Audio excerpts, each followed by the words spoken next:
성부와 성자와 성령의 이름으로 말씀드립니다. 한 주간 또 안녕하셨는지요? 춥고 을씨년스러운 날씨가 계속되고 있습니다. 얼어붙은 저하늘, 얼어붙은 저 벌판, 태양도 빛을 잃어 캄캄한 저 곤욕의 거리를 노래한 김민기의 금간의 예수라는 노래가 생각나는 계절입니다. 아무리 문명이 발달했다 하더라도 사람 역시 자연의 일부인지라 기후의 영향을 받지 않을 수 없습니다.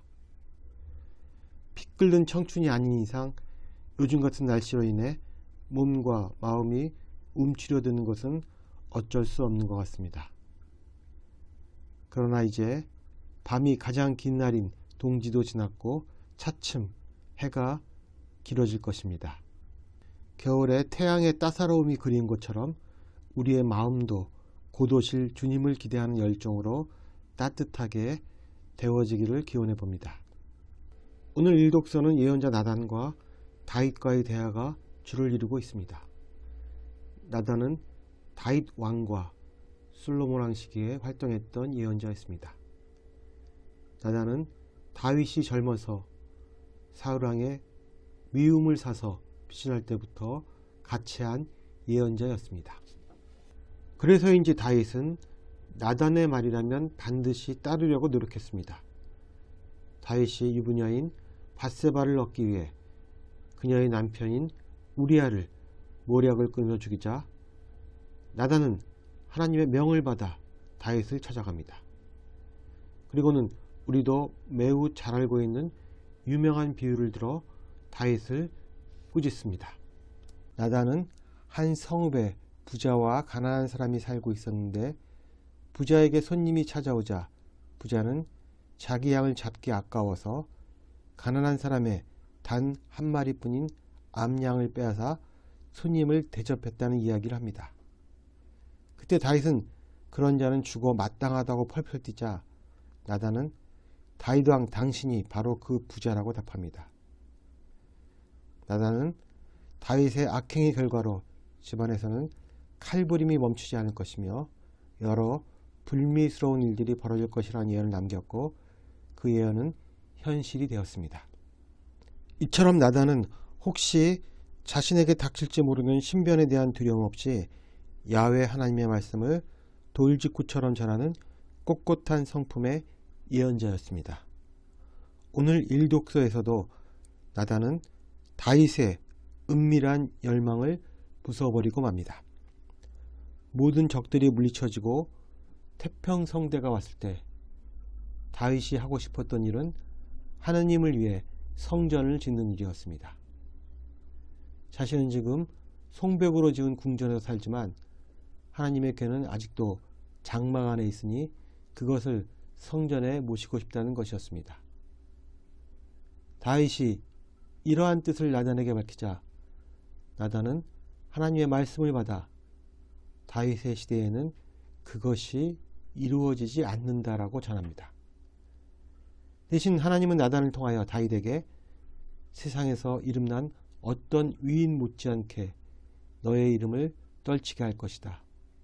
내 왕조, 내 나라는 길이 뻗어나갈 것이며 내 왕위는 영원히 흔들리지 않을 것이라는 약속을 전하십니다.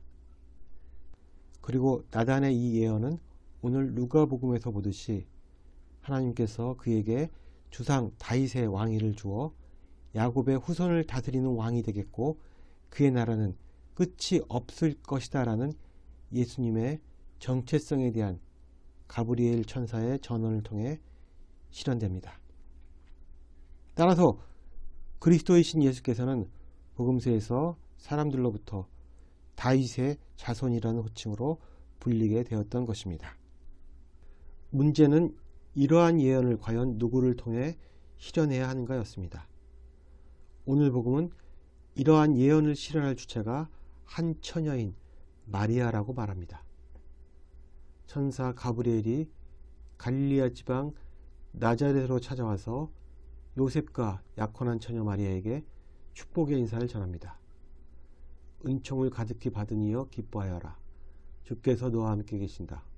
그리고 이제 아기를 가져 아들을 낳을 것이니 이름을 예수라 하여라. 그러나 문제는 마리아는 처녀라는 사실이었습니다. 따라서 마리아는 이 몸은 처녀인데 어떻게 그런 일이 있을 수 있겠느냐고 되묻습니다. 그러자 천사는 성령이 너에게 내려오시고 지극히 높으신 분의 힘이 감싸 주실 것이다. 하나님이 하시는 일은 안 되는 것이 없다. 그러자 마리아는 이 몸은 주님의 종입니다. 지금 말씀이 저에게 이루어지길 바랍니다. 라고 대답하며 하나님께서 나단을 통해 다윗에게 이른 예언의 성취를 하게 되는 것입니다. 사실 처녀가 남자 없이 아이를 낳을 수는 없습니다. 만약 처녀가 남자 없이 아이를 낳는다면 그것은 하나님 스스로 당신이 만들어 놓은 창조 질서를 어기는 일이 됩니다. 따라서 오늘 우리가 복음을 읽으면서 주의해야 할 점은 오늘 말씀을 생물학적 차원으로 해석해서는 안 된다는 것입니다. 정말 처녀인 마리아가 혼자서 잉태하였다고 한다면 예수님은 우리와 같이 살아 숨쉬는 인간이 아니라 그냥 신화적이고 신비한 인물이 되고 맙니다. 그것은 마치 박혁거새가 알에서 나온 것을 진짜로 믿는 거나 마찬가지인 것입니다. 당시에는 예수님뿐만 아니라 이집트나 그리스, 로마에서도 남들과 다르게 특출하고 비범한 사람들의 탄생을 묘사할 때 그들의 탄생을 설명하는 방법이 바로 처녀 잉태였습니다. 로마 황제 아우구스투스도 처녀 잉태라고 기록되어 있습니다. 그래서 그 당시 왕 등 위대한 사람을 포함하여 처녀 잉태자만 도합 500명이 넘었다고 합니다. 따라서 그 당시 사람들이 남들과는 다른 위대한 사람을 묘사할 때 쓰는 하나의 문학적 투사가 바로 처녀 잉태였던 것입니다. 결국 후대 사람들이 예수의 삶을 회상해 보니 그 비범함이 남들과 달랐으며 그만큼 위대한 인물이었다는 말을 하고 싶어서 처녀 잉태라는 문학적 표현을 사용한 것입니다. 처녀의 몸에서 나서 위대한 것이 아니라 겪어보니 남달랐으며 사람이 아니라 하나님에 의해 탄생되었다고 믿고 싶기 때문에 그러한 비유를 사용한 것입니다. 왜냐하면 예수님은 하나님의 아들이 아니라면 할 수 없는 일을 너무 많이 하셨기 때문입니다. 그리고 사람들은 그런 분이라면 탄생에 있어서 틀림없이 하나님의 계획이 있었을 것이라고 믿고 싶었기 때문입니다. 우리가 정말 알아야 할 사실은 예수님이 하나님의 아들이라는 것은 객관적이고 역사적인 사실이 아니라 우리의 믿음을 통한 고백이라는 점입니다. 그리고 성서 역시 이러한 믿음의 고백을 가진 사람들의 기록인 것입니다. 이러한 하나님의 아들의 탄생에 있어서 누구보다도 크게 기여한 사람이 바로 마리아였습니다. 마리아는 스스로가 하나님을 품는 성전이 되었습니다. 따라서 멀리 보면 나단이 예언한 성전은 마리아를 가리키는 말이기도 했습니다. 처녀 잉태로 인한 구설수와 비난 그리고 체면도 버리고 조건 없이 자신을 하나님께 바쳤던 것입니다. 신앙심이 유전되는 것은 아니지만 그렇게 자신의 모든 것을 바쳤던 분의 아들이기에 예수님 역시 순종으로 모든 것을 바쳤던 것입니다. 마리아가 하나님에 대한 사랑으로 모든 것을 바쳤다면 예수님은 인간에 대한 사랑으로 자신의 모든 것을 바치신 분입니다. 하나님을 사랑하고 내 이웃을 사랑하라는 계명은 이 모자로 인해 비로소 완성되었습니다. 하나님께서 하시는 일은 안 되는 것이 없다. 이 말씀을 온전히 받아들이는 것은 쉽지 않습니다. 그러나 우리는 오늘 복음에서 그 신뢰를 보게 됩니다.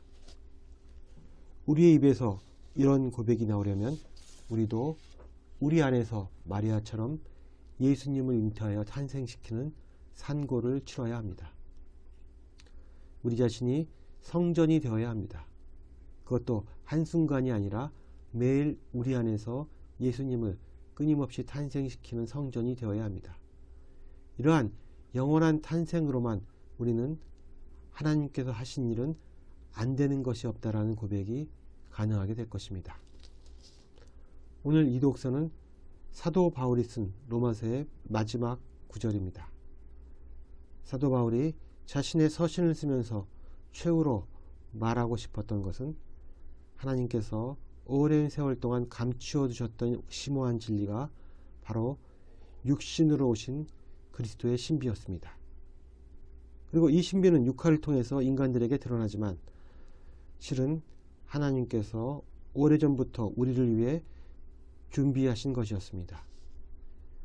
이것은 악의 길에서 방황하며 사랑과 형제를 상실한 인간들에게 자신의 아들을 제물로 내어줄 것을 마음속에 품고서 오랜 세월 동안 우리 인간을 생각해온 하나님의 결단이었습니다. 이제 우리는 그 신비를 다시 경험하는 시간을 맞이하고 있습니다.